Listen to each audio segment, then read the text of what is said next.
عزیز طلباء و طالبات، السلام علیکم۔ گزشتہ لیکچر میں ہم نے مومن خواہ مومن کا مختصراً تعارف دیکھا تھا۔ آج کے لیکچر میں ہم یہ سمجھنے کی کوشش کریں گے کہ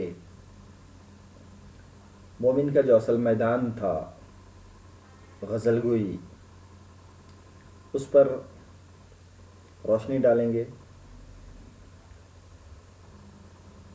مومن کی غزل گوئی کی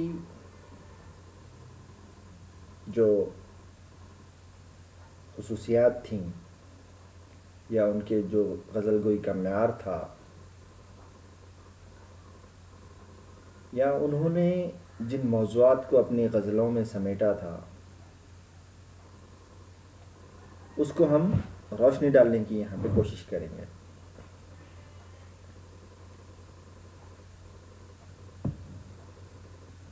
مومن کی غزل گوئی کی شہرت یا مومن کی فنکاری جو غزل میں دکھائی دیتی ہے،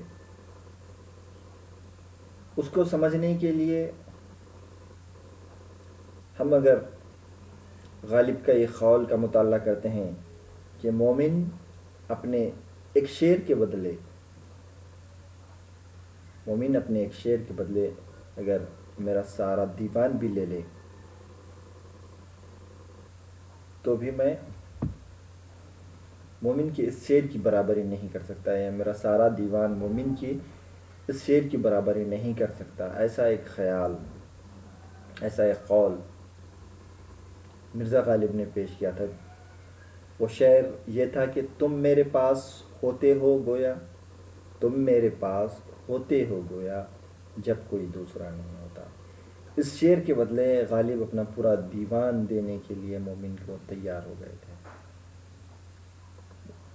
مومن اور غالب ہم عصر شعراء ہیں، ایک ہی دور سے تعلق رکھنے والے شعراء ہیں۔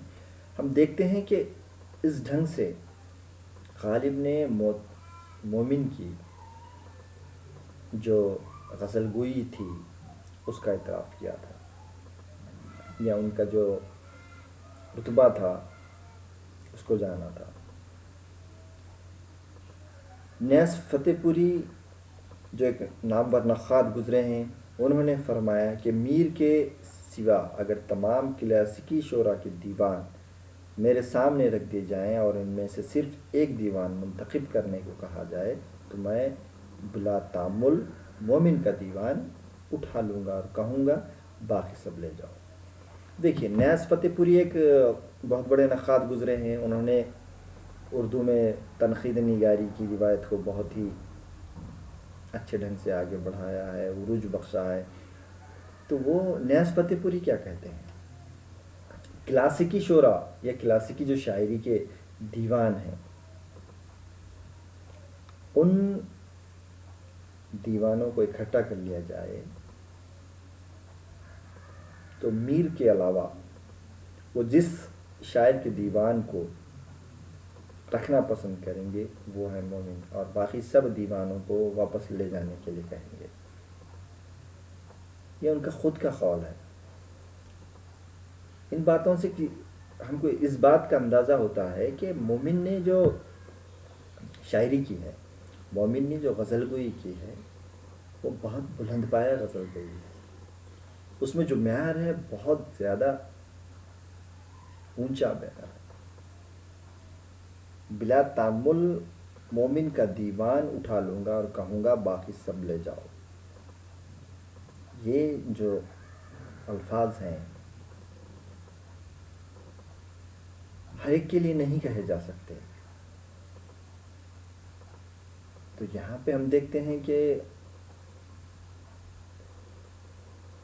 نیاز فتح پوری نے اپنی اس خوبی کے ذریعے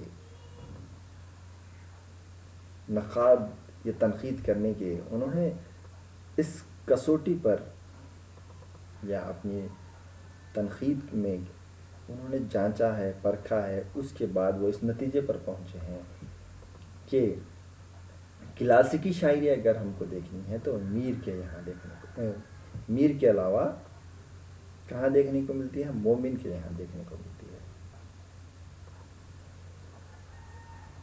ہم دیکھتے ہیں کہ مومن کے اشعار آج بھی کئی لوگوں کی زبان پر یا کئی لوگوں کے لبوں پر سنائی دیتے ہیں، اور ہر زمانے میں مومن کے چاہنے والے یا مومن کی شاعری کو چاہنے والے دیکھنے کو ملتے ہیں۔ مومن کے تعلق سے یہ بات کہی گئی تھی یا یہ اعتراض کیا گیا تھا کہ مومن کی شاعری کا دائرہ بہت تنگ ہے، لیکن اگر کہ انہوں نے ایک ہی موضوع کو یا حسن و عشق کے جو حصار تھا اس کے باہر انہوں نے قدم نہیں رکھا ہے، ایسا جو دکھائی دیتا ہے، اس کے باوجود بھی ہم دیکھتے ہیں کہ جو کائنات ہمارے ارد گرد بکھری ہوئی ہے، اتنی عظیم الشان، اتنی وسیع کہ اس مکمل کائنات کو ہم کسی ایک فن میں پیش کرنے کی کسی سے امید نہیں کر سکتے۔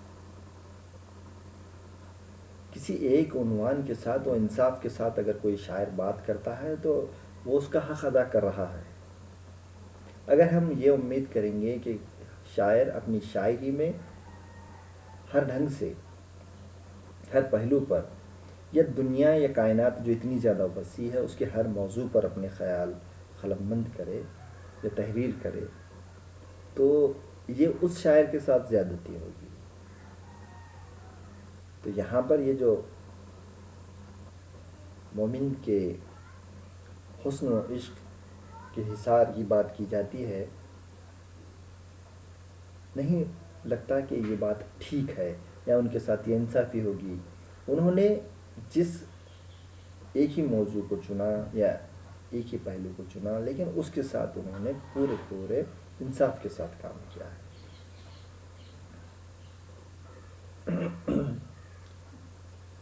انہوں نے حسن و عشق کے اس حصے کو قابل تحسین کارنامے کی طرح پیش کیا ہے، اور اپنے فن و مہارت کے اس میں انہوں نے جوہر دکھائے۔ انہوں نے جب انتخاب کیا حسن و عشق کا تو ہم دیکھتے ہیں کہ مومن نے حسن و عشق کی دنیا کا جب انتخاب کیا تو دو طرح کے انہیں خطرے تھے۔ ایک تو یہ کہ شاعر کا کینوس محدود ہو جائے، بلا شبہ مومن کی شاعری کا دائرہ محدود ہو گیا، لیکن اس کا راز مومن نے اس طرح کیا کہ حسن و عشق سے متعلق جتنے معاملات ممکن تھے، عاشق کو جتنے واقعات پیش آتے تھے، اس پر جتنی بھی کیفیتیں گزر سکتی تھیں، ان سب کو اپنی غزل میں سمیٹ لیا۔ انہوں نے جو انتخاب کیا اس میں دو خطرات جیسا کہ بتائے جاتے ہیں کہ پہلا خطرہ یہ تھا کہ دائرہ محدود ہو جائے، یعنی کہ ایک ہی عنوان پر آپ کو بات کرنی پڑے گی، اور وہی چیز کو مومن نے بڑی خوبصورتی کے ساتھ پیش کیا۔ مومن نے حسن و عشق کی واردات کو، کیفیات کو، جذبات کو، جتنے بھی واقعات رونما ہوتے ہیں حسن و عشق کے دوران یا دونوں کے درمیان میں، ان سب کی عکاسی اپنی غزلوں میں خوبصورت انداز میں کی ہے۔ ان کے کلام کا اگر ہم مطالعہ کرتے ہیں تو ہم دیکھتے ہیں کہ ایک محدود عنوان ہونے کے باوجود بھی انہوں نے اپنے فن کے کس طرح کمالات کے، فن کے مظاہرے کیے ہیں، یہ ہم ان کے کلام کا اگر مطالعہ کرتے ہیں تو ہمیں اندازہ ہوتا ہے۔ اس میں گہرائی ہے، اس میں وسعت بھی ہے، ہجر ہے، وصال ہے، روٹھنا ہے، منانا ہے، محبوب کی وفاداری ہے، اس کا ہرجائی پن ہے، بہانہ سازی ہے، پھر عاشق کا محبوب سے برابری کا سلوک بھی ہے، کبھی اپنی جان نثاری پر فخر کرنا، کبھی پچھتانا، عشق و محبت کی کون سی کیفیت ایسی ہے جو مومن کے اشعار میں ہمیں دیکھنے کو نہیں ملتے؟ یہ مومن کے غزل گوئی کی خوبی ہے. ایک محدود عنوان کو لے کر انہوں نے اس کے ہر پہلو کو اپنی غزلوں میں اجاگر کرنے کی خوبصورت کوشش کی ہے اور اس میں وہ کامیاب بھی ہوئے ہیں. دو ایک اشعار ملاحظہ فرمائیں تاکہ ہمیں سمجھ میں آئے کہ مومن نے کس طرح سے اپنی غزلوں میں مختلف کیفیات کا ذکر کیا ہے. بے خود تھے، غش تھے، محو تھے، دنیا کا غم نہ تھا. بے خود تھے، غش تھے، محو تھے، دنیا کا غم نہ تھا. جینا شب وصال میں مرنے سے کم نہ تھا. دیکھیں کس قسم کی کیفیات ہیں. بے خود بھی ہونا ہے، غش بھی ہے، محو بھی تھے، اور دنیا کا غم نہ تھا. دنیا کا کوئی غم نہیں. محبت کا غم ہونے کے بعد دنیا کا کوئی غم اس کے پاس قریب نہیں جا سکتا ہے، کیونکہ وہ اپنے ہی غم میں بہت زیادہ پریشان ہو جاتا ہے محبت کرنے والا. پھر آگے کہہ رہے ہیں کہ جینا شب وصال میں مرنے سے کم نہ تھا. اس قسم کی مختلف کیفیات کا ذکر ہم کو مومن کے یہاں دیکھنے کو ملے. تم ہمارے کسی طرح نہ ہوئے ورنہ دنیا میں کیا نہیں ہوتا. کتنا خوبصورت خیال ہے. دیکھیے، تم ہمارے کسی طرح نہ ہوئے ورنہ دنیا میں کیا نہیں ہوتا. میں بھی کچھ خوش نہیں وفا کر کے، تم نے اچھا کیا نباہ نہ کی.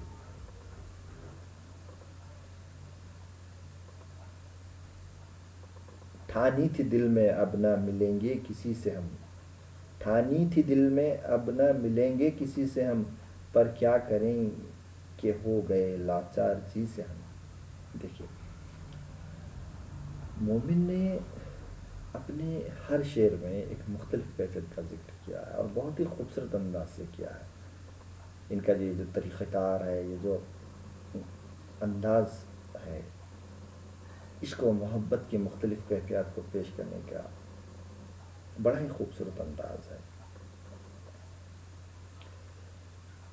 ہم نے ابھی جو اشعار بتائے یہ مختلف غزلوں کے مختلف اشعار تھے. میں نے جو بتایا ابھی، ان مختلف اشعار میں مختلف کیفیات کا ذکر دیکھنے کو ملتا ہے.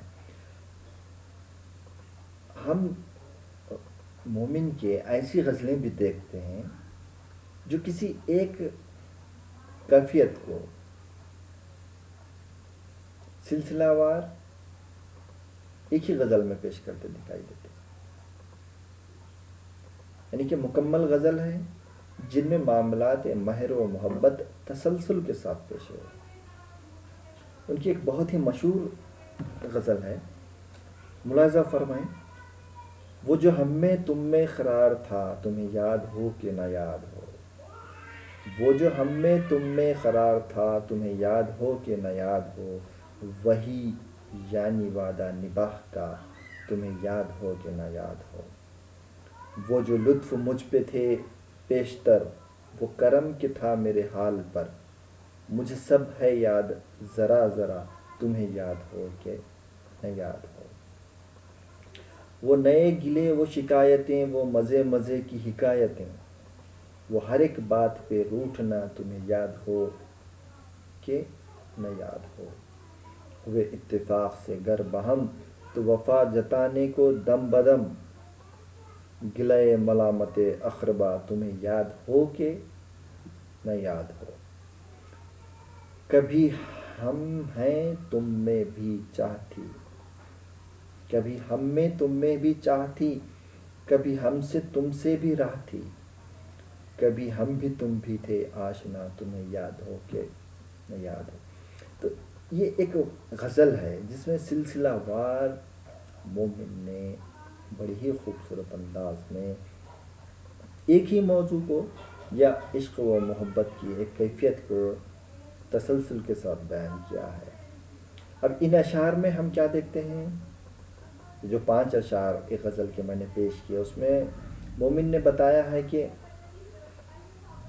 قول ہے، قرار ہے، عہد و پیما ہے، لطف و کرم ہے، گلے شکوے ہیں، روٹھنا ہے اور منانا ہے، روٹھنا ہے اور من جانا ہے، عزیزوں کے تان جیسے مضامین کیسے دلکش انداز میں پیش کر دیا ہے۔ بہت ہی خوبصورت انداز ہے مومن کا۔ مومن کی جو نازک خیالی ہے وہ بہت کم لوگوں کے یہاں دیکھنے کو ملی ہے۔ تو اس طرح سے مومن نے اپنی غزلوں میں عشق و محبت کے جو موضوعات ہیں ان کو پیش کرنے کی کوشش کی۔ تو ہم نے مومن کی غزل گوئی کا ایک پہلو دیکھا ہے یا ایک عنصر دیکھا ہے جس میں ہم یہ سمجھ سکتے ہیں کہ مومن نے مختلف موضوعات، مختلف کیفیات کو، عشق و محبت کے خاص طور پر مختلف کیفیات کو بہت ہی خوبصورت انداز سے انہوں نے پیش کرنے کی کوشش کی ہے۔ آئندہ لیکچر میں انشاءاللہ ہم مومن کی غزل گوئی کی دوسری جو خصوصیات ہیں، دوسری جو خوبیاں ہیں اس پر روشنی ڈالنے کی کوشش کریں گے۔ شکریہ۔